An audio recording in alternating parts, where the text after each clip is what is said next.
If your ThinkPad L Series is stuck on a black screen, this guide walks through several practical fixes.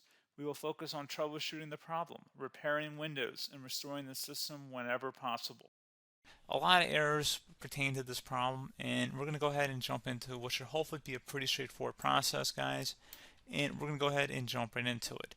First thing I'd recommend doing would be to actually go ahead and boot to the troubleshooting utility on Windows 11.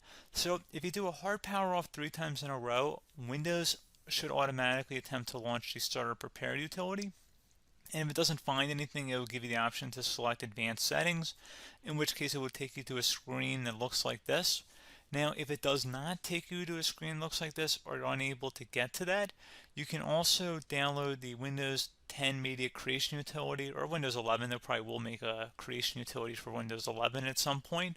And it doesn't really matter, you can actually run the Windows 10 utility on Windows 11 as far as I'm aware.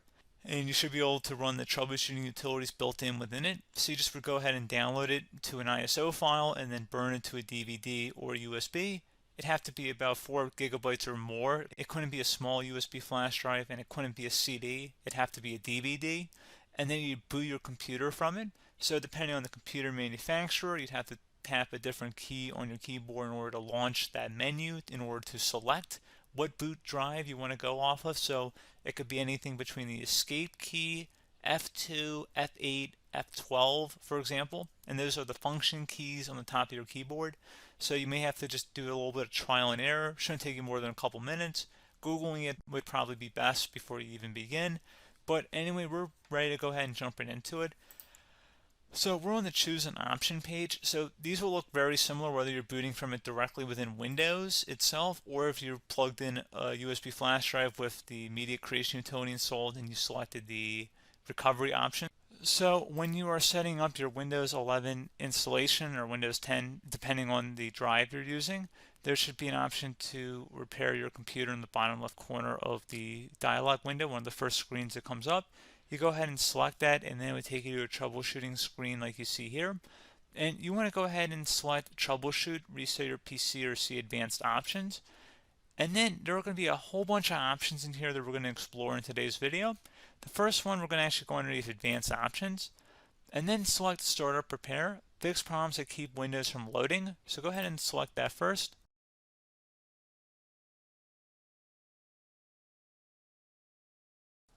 Okay, so you can see it could now repair our PC. That was our first option we could try. Something else, if we go back into advanced options here and then select troubleshoot, we're going to go underneath advanced options again. You can go ahead and actually access safe mode by selecting startup settings. And then if you select the restart button, you have the option on the screen select safe mode with networking, which will give you a key on the screen. It'll tell you which key to press to enter that. I believe it's the F7 key. It'll do that for you. I'm not going to go over that in today's tutorial because I don't really want to go into safe mode, but you're more than welcome to attempt that by going into here and then selecting restart. Again, it'll launch another screen. It'll say what key do you want to press, and it'll give you like 7 or 8 different options, and you want to select safe mode with networking. There's also an option for a command prompt too, but that's going to be something we're going to cover later in this video, and we don't even have to go through that in order to access it. So that's why I'm not going to really push for that, because unless you know exactly what's causing the problem, you probably don't need to go into safe mode. Unless you're trying to recover files, in which case then you definitely can go into safe mode, but we're trying to actually recover our computer here. So I hope that makes sense. Something else we can also try here as well would be to uninstall updates, remove recently installed quality or feature updates from Windows. So if you go ahead and select that, you can uninstall the latest quality updates, which generally is the more day-to-day updates. Feature updates are the less regularly released ones, like the big ones. I would equate it to service packs in like Windows 7 and Windows Vista and Windows XP. So larger updates that occur once or twice a year at most.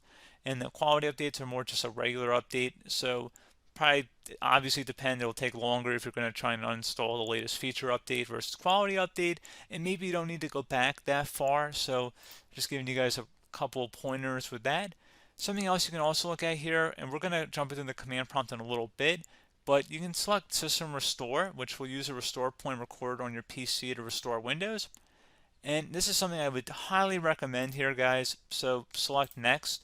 Assuming you have a restore point saved on your computer, you go ahead and select the most recently created one, and you'll select next, and then you'll select the drive. You shouldn't actually have to select the drive. You can scan for affected programs, but we're going to keep it all default here, and then we're going to select finish.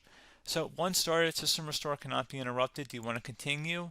I think we're going to select yes. I don't think we have anything better to do on our computer right now, so just give it a moment here to initialize. It will take a couple minutes to run, obviously depending on how large your hard drive is and how much is saved on the system restore point. So just give it a couple minutes here.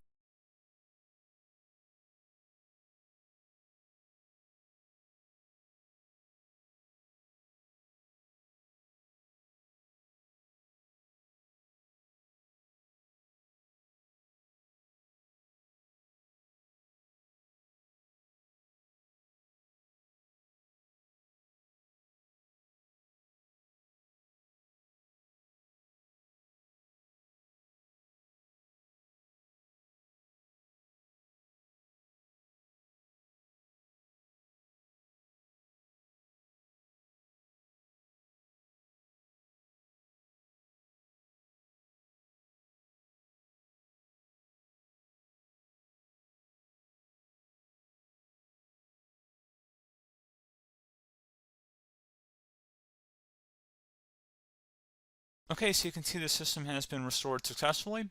We're going to go over a couple different methods addition to that if that did not work. So I'm just going to pause the video and we're going to start back on the recovery screen that we started with. Okay, so a couple other things we can try here too. If you go back into troubleshoot, you can select reset your PC, let you choose to keep or remove your personal files, and then reinstalls Windows. You can select to keep my files, which will remove apps and settings but keeps your personal files. You can also select remove everything, which will remove all of your personal files, apps, and settings. So this is more of a factory reset, the second option here. First option, it should not delete all of your personal files. However, it will pretty much clear most of your programs, and keep in mind, there's no guarantee that your information, number one, is even still available and easily recoverable on your computer to the point that you actually would be able to recover anything. And the second point is that there's always a chance that it won't actually recover and it will just do a factory reset anyway. So there's no guarantee that actually would keep your files anyway. So I would recommend trying to get a recovery tool and backing that up first before selecting it anyway. But again, those are a couple different options. And then something else you can try here if you go back to the choose an option. Another option, if you go underneath choose an option and select troubleshoot, advanced options, and now select where it says command prompt. Okay, so the first thing we should do is type our main hard drive here. In most cases, it should be the C drive. So you just do a C colon and then hit enter on your keyboard. So once you're underneath the C drive, we're going to type in dir and then hit enter on your keyboard. It should have program files, users, and Windows all in there. That's how you know you're in the right directory.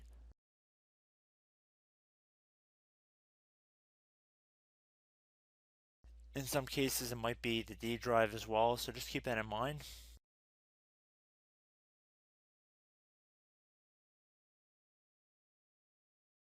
Next thing we're going to do is type in cd space / Windows / system 32 / config,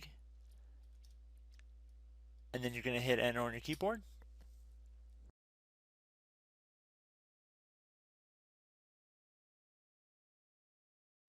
So now you're going to type md space backup.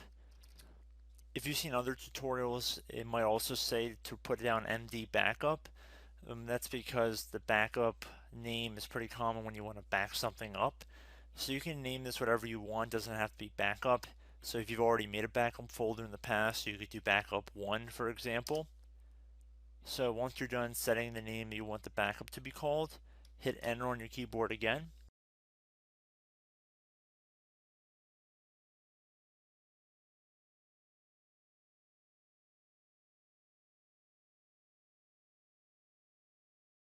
At this point you want to type copy, C-O-P-Y, space, then you want to do the star symbol above the 8 key, then do a period or a dot, whatever you want to call it, then another star sign, and then another space, and then type backup, and then hit enter on your keyboard.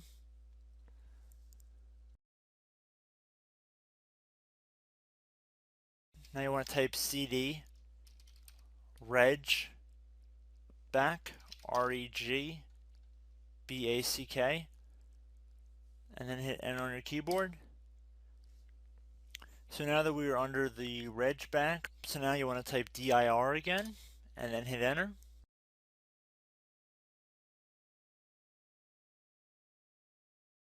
So now at this point we're going to type copy again. So copy, space, star sign, dot, another star sign, space, and then 2 dots. So we're going to type copy, space, star sign, dot, sign, star sign, dot, dot, and then hit enter on your keyboard again. So for overwrite, you want to overwrite all. So type A on your keyboard, so capital A, and then hit enter on your keyboard.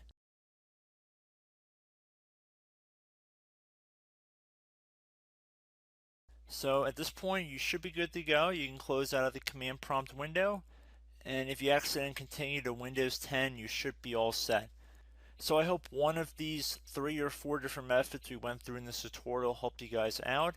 Again, I'm not sure if you guys heard me earlier, but try to go back into your safe mode if possible and uninstall any programs you know might be conflicting with the Windows startup if you can get into safe mode.